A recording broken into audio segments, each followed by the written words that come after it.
mga bakla, luluto na tayo ng onions pasta. So yung gagawin natin, initin muna yung kawali. Nilagyan ko na ito kanina ng olive oil, yung version kong olive oil, yung ginawa ko talaga. Kasi pag wala akong walang olive oil dito, gumagawa ako ng sarili kong olive oil. Lagay muna natin yung sibuyas. Yung hindi natin yung maraming sibuyas kasi nga diba, onion pasto, dapat maraming sibuyas. Alam niyo, tawag namin dito sa Ilonggo, Bombay. Kaya nahiya ako magsabi dito ng Bombay, baka bigyan nila ako ng ingano. Kaya imikas-mikas lang natin yan pag malapit na magluto.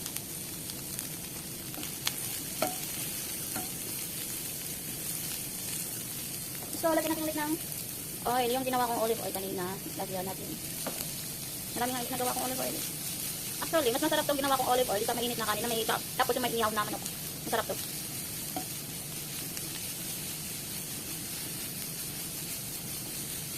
Mikas-mikas lang natin yan, ganyan, ganito. Tapos yung pinakaluan kong pasta.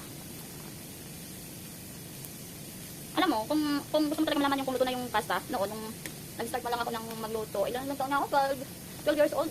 Nag-start ako ng magluto ng pasta. Yung isa kinukuha ko, tapos hinahagis ko sa kisan eh. Pag dumikit na doon, ibig sabihin, luto na siya, ganun lang.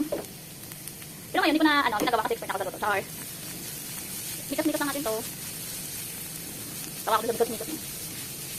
Hanggang maluto.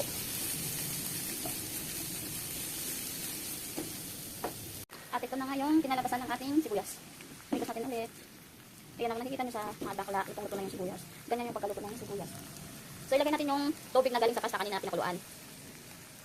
Lagay lang natin ng tatansyahin lang natin. Madamay tayo ng noodles. Mikos natin ulit. Yung paglagay mo dito ng tubig, yung galing talaga sa pinakuluan na pasta para mas malasa yung sauce natin. Kasi pag galing sa sa tubig ng ngayon, mineral, syempre walang lasa yun eh. Ito kasi yung tubig ng sauce na pinakuluan may lasa kasi mayroon nilagyan ng asin. Ito naging siya, mas malasa. Nalang natin yung apoy para hindi siya dito. Ayan, may sulog na yun. Tapos, lagyan natin ng tomato sauce. Yung brand ng tomato sauce dapat, Italian brand. Italian sauce. Kasi mas masarap.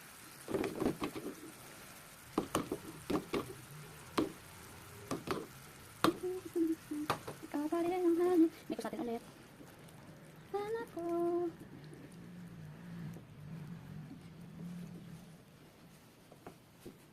Tapos lagyan natin ng chili flakes.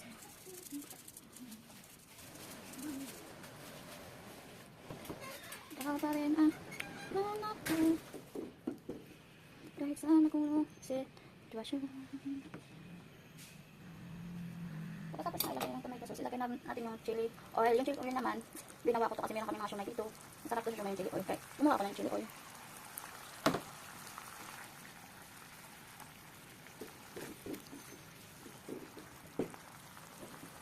Yung next natin, yung ilagay yung cream. Yung ginamit ko dito ni Supreme kasi mas malinaw naman to sa ibang cream. Mas bet ko to eh. Pero mas bet ko siya. Char. Ayan na. Mikas-mikas natin ulit. Diba? Ganyan lang siya.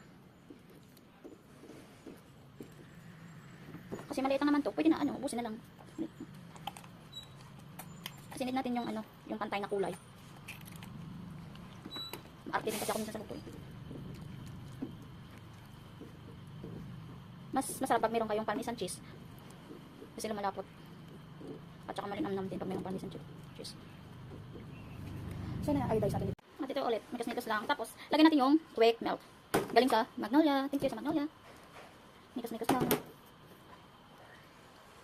Wala kasi tayong parmesan cheese or ano pa ngayon isa, meron tayong isa. Kaya ito na lang nang nilagay ko. Pero mas maganda dito, malasa. Compare mo sa ibang cheese. Pero mas bet ko pa rin yung mas bet ko yung Eden. Pero sa quick melt, mas bet ko yung Magnolia. Pagkatapos nyan, pwede na natin lagay yung pasta natin na pinakulang kanina. Ano ito kanina?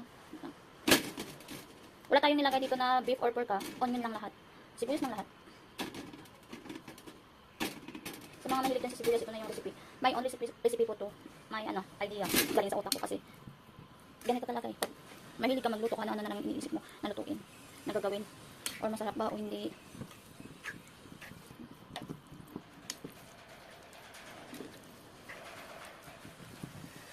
Mas cool pag gusto nyo dagdag yung mga bakla, nilagay ko na sa gado. Titikman na natin pa. Nilagyan ko pala ng chili oil to yung pasta na kinakain ko. Tapos, ano, chili flakes. Mahilig talaga ako sa manghang. Sarap. Malasa. Malinamnam. Tama lang yung anghang. Tama lang yung anghang sa cream na nilagay ko. Masarap siya. Sarap. Yun na. Thank you for watching.